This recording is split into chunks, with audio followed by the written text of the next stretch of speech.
جب وہ عظیم ہستیاں جن کا طریقہ دین ہے، حضور نے فرمایا میرے طریقے پر بھی چلو اور میرے خلفائے راشدین کے طریقے پر بھی چلو، جب وہاں جن کا طریقہ بہت ہمارے لیے بہرحال دستور حیات ہے، جب ان لوگوں کے لیے چیزیں نہیں ہیں تو بعد والے اس قدر شدت کے ساتھ اگر یہ کام کریں گے تو بات دور نکل جائے گی، پھر اس کو سمیٹنا سنبھالنا آسان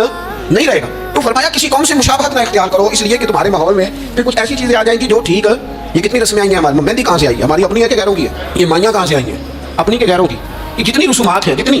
میں نے ایک دفعہ سرچ کی،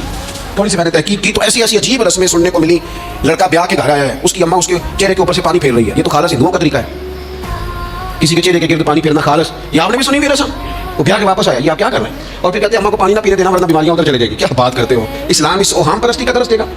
کسی قوم کی مشابہت نہ اختیار کرو ورنہ تم انہی میں سے ہو جاؤ گے، اپنے ماحول کو، ارد گرد کے ماحول کو ستھرا رکھو، پاکیزہ رکھو، صاف ستھرا رکھو، اس میں طہارت رکھو، ایسے لوگوں کے پاس بیٹھو جن کے پاس بیٹھنے سے تمہیں اللہ کی یاد آئے،